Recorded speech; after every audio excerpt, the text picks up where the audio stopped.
What's up guys, Sean McCoy Photography here today, and today I'm going to be talking to you about filming a wedding with the old Nikon Z6.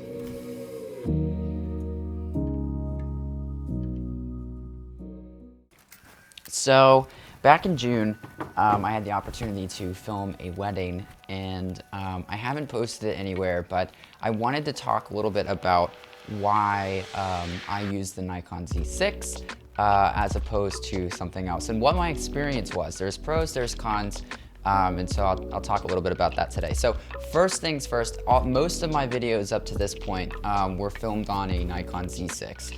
The Nikon Z6 for the last year really has been my go-to for video, as well as photography.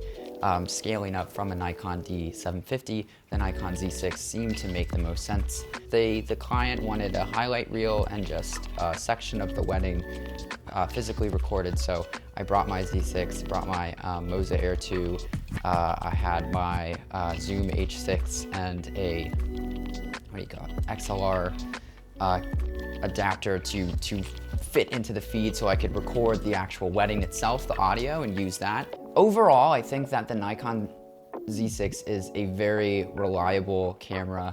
The battery life for me, I've always done pretty well with video. Some people have worried that it lasts 2 hours, an hour.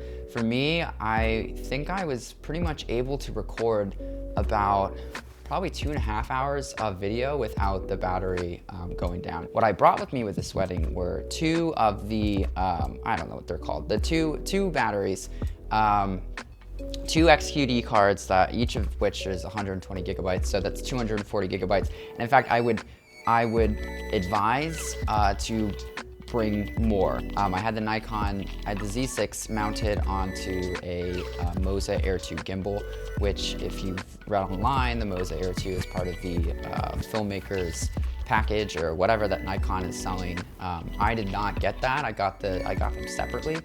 But I've been using the Moza Air 2 with my Nikon, and it works pretty well. What I find that works really well with the Z6 and its AFF mode is subject tracking. Before, it seemed like the camera was hopping between subjects, would sort of have a corner of somebody it would be tracking, and then all of a sudden it would start tracking the trees behind them. And that was annoying because I had to readjust, and oftentimes if you're carrying a gimbal and you're moving and your subject is moving, it can be really difficult to get the camera back on track. I find that that's less so with the firmware update now, and depending on the lens, for this wedding I used the Z 35mm 1.8. I would say between the two lenses, between the 24 and 120, that was an F mount, which needed the adapter, and the 35mm 1.8. The 1.8 for the Z series lens was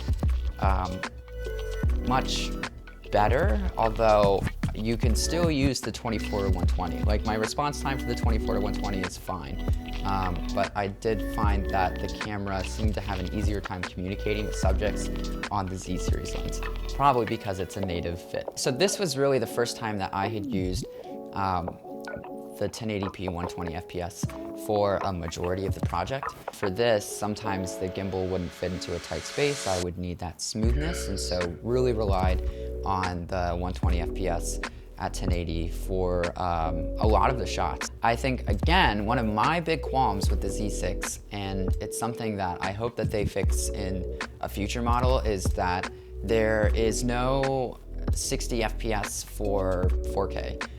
Which you can get with the GH5, you can get with the Lumix S1. I'm pretty sure you can get that with the Sony.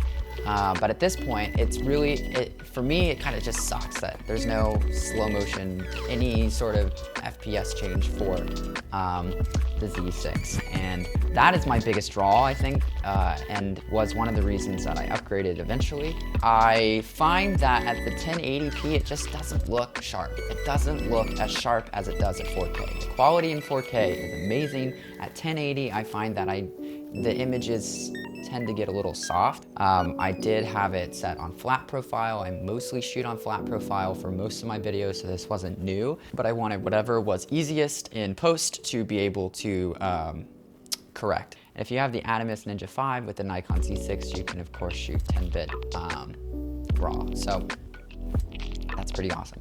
The Nikon Z6 holds up. All of my video, again, for the most part, was shot on the 35mm 1.8Z series lens, so feel free to take that look, check that out.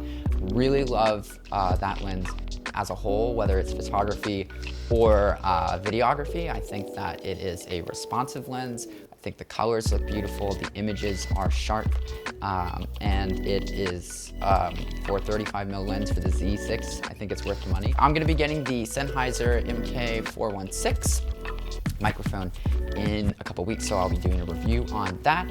And yeah, so let me know if you have any questions about equipment, what I use. I will let you know what equipment I use to shoot this down in the comment section below. So yeah, thanks guys, and I hope you had a good Thanksgiving.